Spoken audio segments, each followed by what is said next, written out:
Security is a burning threat, and Chief Information Security Officers are the bridge between technology and business. I spoke with two prominent female CISOs about the role of women in this important profession. Not many. It was like at 13% of the global or the Fortune 500 were women. And that's not just CISOs, that's CISOs, CIOs, and a senior executives such as a VP in the technology arena. So it's still very, very small amount. That equates to about 65 companies out of the 500. Yeah, I'd have to agree with that. And I know that it's getting better.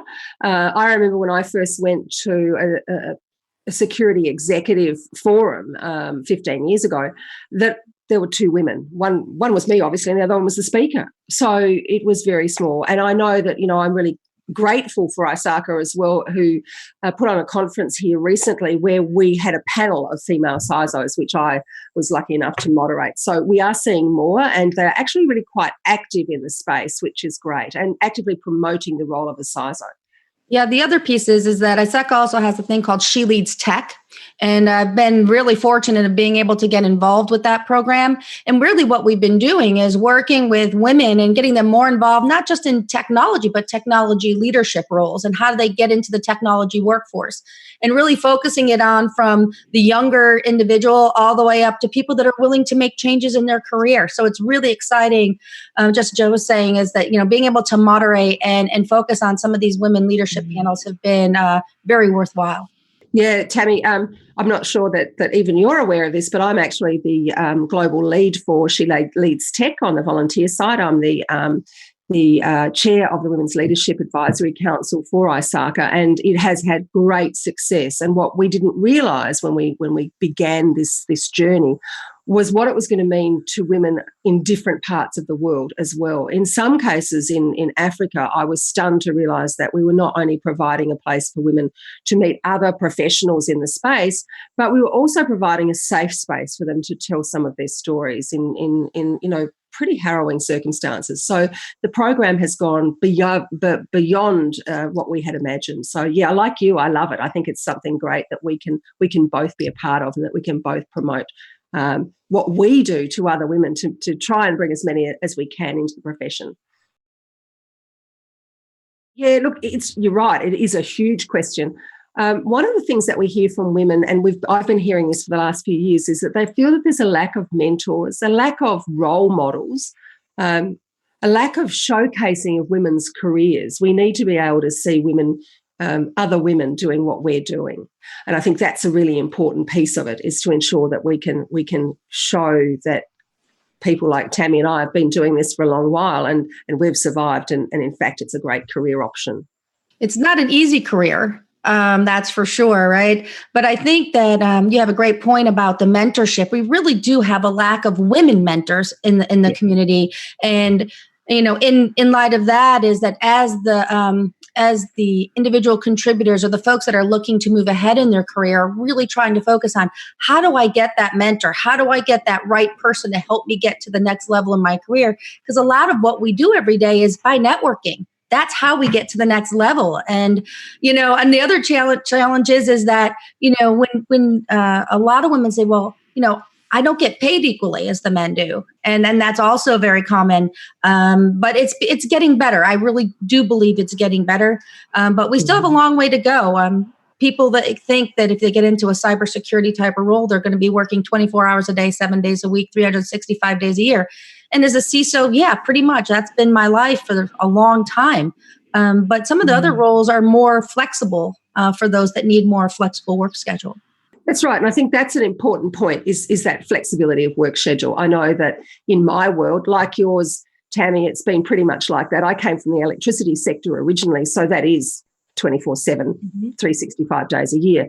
But you can also choose industry sectors, if you like, which will allow far more flexibility too. I think that's the other thing.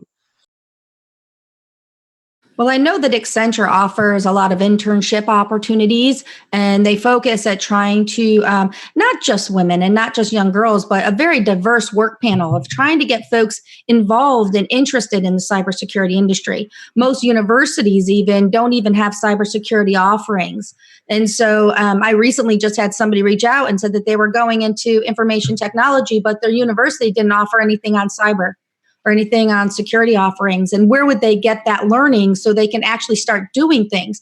And what I encourage them to do is look for internships into organizations that'll help balance out your skill sets in addition to volunteering to balance out. But it's, things are changing rapidly. The cyber landscape is becoming more and more aggressive. I think also it's about image. It's image of our profession as well. I met a fabulous young woman in Ireland year before last, in fact, and she was saying that she came from a family of 6 boys and herself. And so she was used to that sort of testosterone-driven environment, but there was only one other young woman in their tutorial group of 30 people.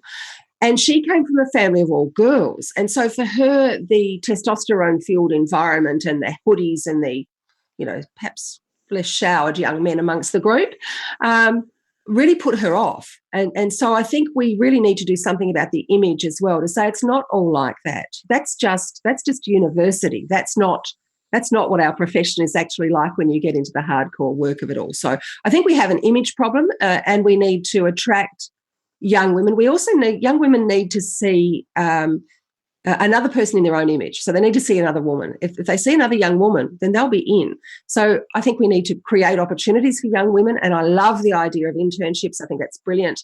And we need to, as I say, to ratchet up our image. As far as I'm concerned, it should have nothing to do with age. It's about your capability in the space, whether that be from the technology space or whether it be from the business space. It's about your capability and your vision. I don't think it should be about age. No, I agree about that. I've hired many executives over the years, and the last thing I look at is age. I think that if you're just starting to get into the cyber role and in your 40s or 50s or whatever, the big thing is to focus on where you want to go and what your goals are. If it's a CISO, if you have the skill set, if you don't, get a mentor, find somebody, a trusted advisor to help you get there. Because all of us, I mentor people, I know Joe mentored, we all do. And we help folks get to that next level. So don't let age get to you. Just go for it. Yeah, no, I couldn't agree with you more. I think it's a really important thing. And certainly, if you don't ask, you don't get. So ask somebody. If you really would like someone to mentor you, ask them. The worst thing they can say is no, and you go to the next person. But absolutely, I think that's a really important thing as well, to have a sponsor. Sometimes it can be in your organisation, somebody who is prepared to sponsor you to the next step as well. Clearly, you're prepared to do the next step, do the hard work. So, yeah, look for that actively. And as I say, I don't believe age should be an issue, whether you be at the young end of the scale or the more mature end. It should not make a difference. And besides which, when I hire, I'm so terrible at guessing age. I encourage corporate leaders to make sure that they actually have programs and diversity programs within their organization. As I stated earlier, diversity is more than just bringing more women in, right? It's really bringing that diverse talent in, bringing the right people in for the job.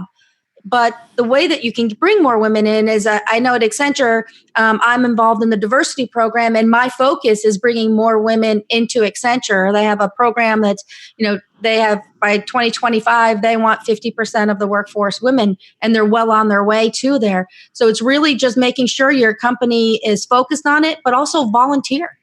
Go to HR, volunteer your time. Employers, my piece of advice is, take the bias out. Take the bias out of the way you recruit.